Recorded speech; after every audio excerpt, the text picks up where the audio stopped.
Hey there, vinyl community. So today I thought that we would, it's that time of year when the music changes a little bit for me, and there's a certain kind of a music that I find a lot more appealing, rustic, and maybe it's just my Michigan background, Midwestern boy, who knows. What we're listening to right now is Stereo Lab, and this is probably my favorite Stereo Lab record. Great record, and it always surprises me how much I still enjoy Stereo Lab. Great band. But that's not what I wanted to talk about today. So I've always been a pretty big Byrds fan. I think the Byrds are, America's Rolling Stones. And they had a tremendous influence with their leanings towards, right from the beginning, taking Dylan's songs and turning them into something else, more poppy. The jangle sound of their early singles.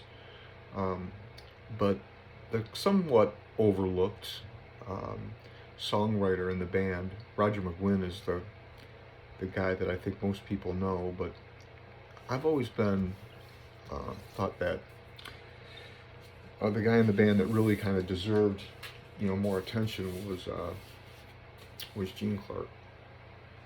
And Gene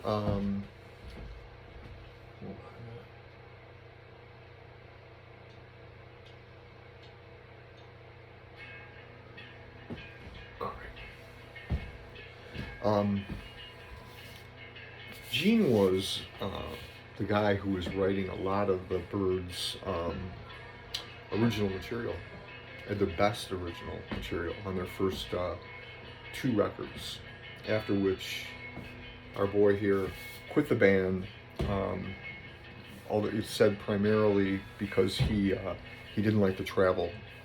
It's also said that he suffered from depression, and as a result of that depression and inability to fly, he was also a frequent user of alcohol, and that may have cost him somewhat in his career.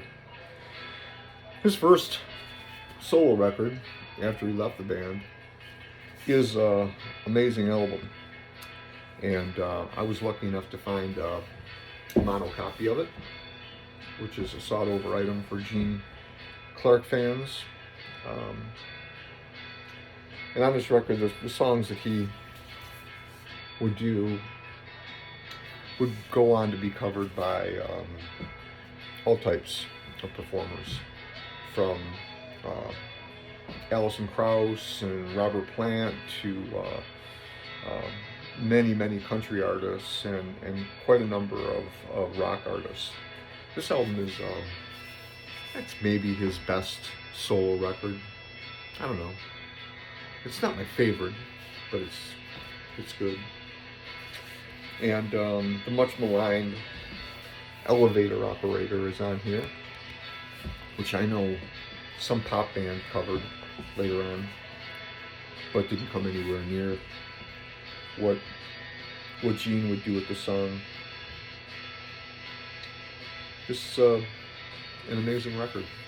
I want to say that it's a beautiful record, but I'm not going to say that about this.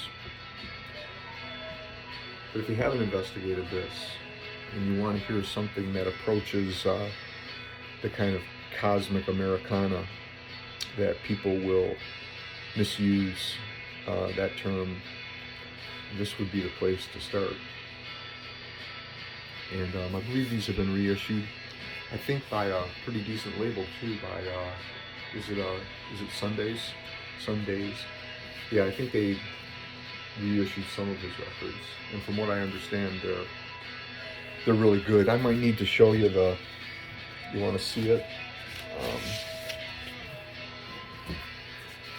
Yeah, I felt pretty lucky to come across a mono and the record just real pretty. So I see more of these. The few that I have seen out in the marketplace always have this little cutout hole on them, which means that Gene probably sold a lot more albums at a discount than he did at regular retail prices. Such is life, you know. The greatest songwriters just sometimes don't get what they deserve in life. So next, Gene gets together with a buddy of his and decides to record his next album. See, a lot of this is that he was confusing his audience. You know, this Gene coming off the Byrds, it was really Gene Clark that was the handsome, good-looking lead vocalist on many of their most popular songs. And his fans were really looking for a Byrds album, or at least something that had hints of that Byrds sound. And Gene he was going in other places, and he follows his muse again on this, which is a beautiful country rockish album. Kind of hate this term country rock because it's so, you know, all-encompassing. But this album has She Darkened the Sun, the radio song, Something's Wrong, Out on the Side, full of beautiful. Gene was someone who was really in touch with his, I think, with himself and his inner feelings, and he shared those with us in some remarkable ways. This isn't just polite country rock. This is heartbreaking songwriting that transcends time and place. And so again, he would have another flop on his hands with his second endeavor. He would go on to do another album with Dillard. That album didn't do anything either, and leaned more on cover songs than it did with originals. And it's not quite the piece of work that is. It's still good. I haven't tracked down an original yet, but eventually I will. Next is probably my favorite Gene Clark album, and again, he was on a major label, and they were looking for an album full of Byrds type pop songs, and instead Gene delivers probably his most stoic record yet. This is an album they call White Light. The name on it is just simply Gene Clark, but with the cover, and there's a song on here called White Light. The album ended up getting called that. This is stoic and somber and a bit lonely. And the songs are full of heroes that never quite live up to their potential, and that never quite are able to get ahead of the curve, whether it's on Tears of Rage, whether it's on White Light, whether it's on the beautiful song The Virgin, or With Tomorrow, song he wrote with Jesse Davis. This is a pretty cool album. Again, you're going to see a lot of them with that little hole right there, which means that once again Gene had another flop on his hands. A brilliant classic flop. And still Gene was undeterred.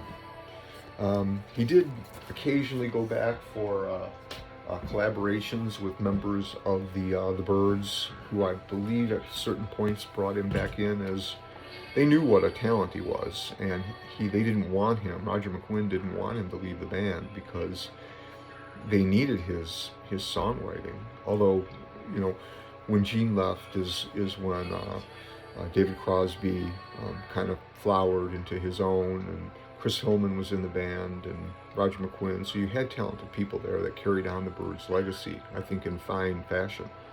But probably weren't the band that they would have been had, you know, had Gene Clark remained in the Byrds. But then we wouldn't have ended up with all these amazing solo records. So things are getting more difficult for Gene, and the record company is pushing him to, give them something more commercial, which he decides he's going to do and try, but it doesn't come out the way anybody had anticipated or wanted. This is the mid-70s, and in the recording industry, the use of drugs had just skyrocketed. And Gene's preferred drug during this period just had to have been, and I say that without any internal knowledge, just had to have been cocaine. Because when he came out with his next record, the album called No Other,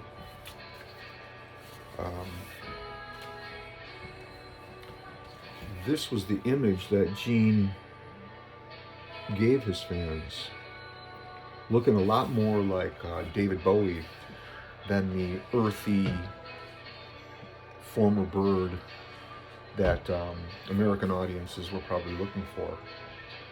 And this album is full of odd orchestration, and the palettes for his songs, the musical palettes used for Gene's songwriting, exploded and flowered in ways that never could have been imagined. And when the album first came out, it was just beaten up. Nobody seemed to like it. Again, everyone wanted this Byrds album from him, and Gene delivers this ambitious, progressive sounding album with orchestration and odd time signatures, pieces of avant-garde songwriting that really, in the end, made an amazing record. And this record is an oddball surprise. And if you haven't heard it, you need to. Songs on it are every bit as good as anything he's ever done. Silver Raven is the song people know. It's a gorgeous song. But the whole album is full of quirky, interesting, odd, in the best sense of that word. Gene Clark, No Other. Today it's considered, kind of an outsider classic.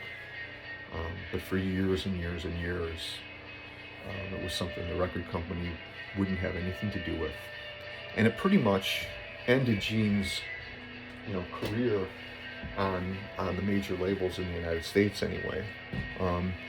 He would go on to do another album that wasn't even, if I'm not mistaken, this album never even got a formal release in the U.S. And it may have later. I'm trying to see if this just says that this is an English pressing. Anyway, the album was called Roadmaster, and I think in its original form when it came out in the UK, it had a different, I think, better cover. But this one came along my way one day at a very, very reasonable price, and I couldn't say no. So if I ever run across the UK Roadmaster. Now this album is probably what more of his Byrds fans wanted to hear from Gene. It's got great songs on it. He goes back and he works with Roger McGuinn and Chris Hillman and David Crosby, and it's full of just great songs. Clarence White is on here. This is a real, if you like country rock, that term again, huh? If you like it, this is an album not to be missed. The songs are great.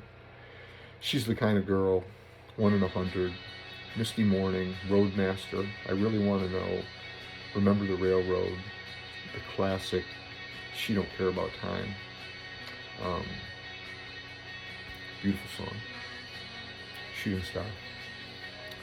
Roadmaster is probably the album that Gene should have delivered first. And then once he established himself as a songwriter, but who, I mean, people say stuff like that, and it's all about the commercial concerns of it. The truth is Gene was able to make songs and records that are today considered some of the best songwriting of his generation. That should be enough for anybody.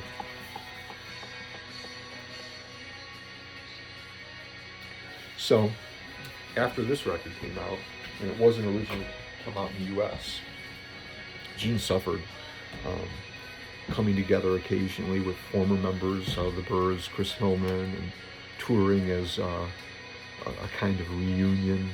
And he would hold on to those kind of like sessions, and they even recorded some albums together, McGuinn, Hillman, and Clark. They're hit and miss. Gene eventually, still had friends in the industry, and there were still people willing to help him despite his substance problems and despite his seemingly inability to record a commercial record. And he does get another crack at it with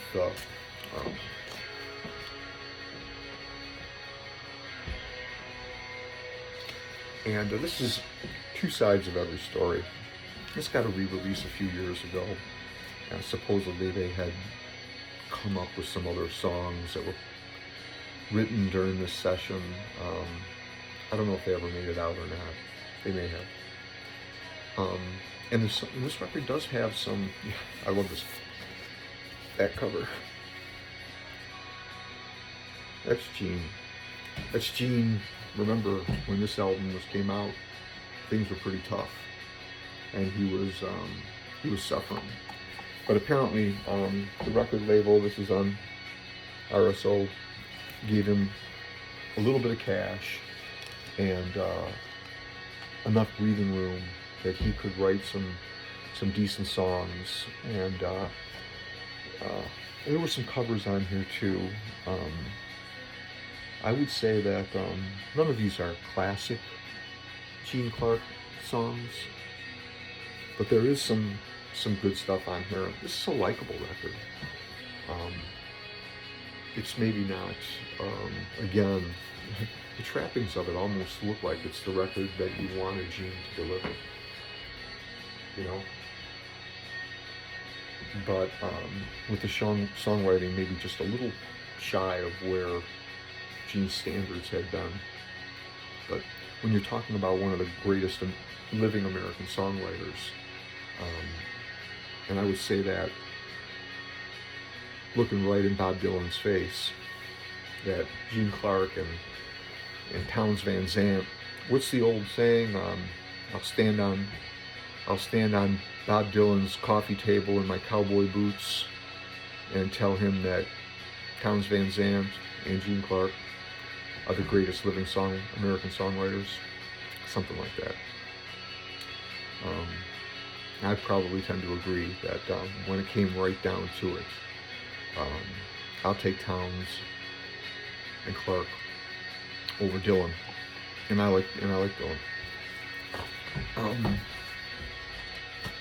So, like I said, despite that album's failure, Clark still has friends in the industry, and they decide they're going to give him a shot at making a contemporary pop album that's going to get good distribution and kind of re-emerge him, reignite him as we get into the 1980s. And Clark comes up with another set of songs. This is 1984. This is Firebird. And this is the album that should have kind of brought him back from the dead, so to speak, you know, as one of the original 60s artifacts, someone who was still pumping out a lot of great music. And the album got pretty good, critical response. I read some reviews, especially in Europe, where I think they had a much better feel for the record. The album has a little bit of that 80s trapping, you know, the whole problem with sound in the 80s and drum sounds and synths. But there's some really good songs on here. He does a couple of Byrds covers. He does Mr. Tambourine Man and Feel a Whole Lot Better, which I would have rather have seen some. We know that Clark was writing some great music in this period because it later came out, but it wasn't what he deemed or the record company deemed to be his most commercial stuff. So they ended up putting these kind of unfortunate covers on this album, which I think just dilutes it and draws attention away from actual good songs like Rain Song and what's the other really good one? Blue Raven.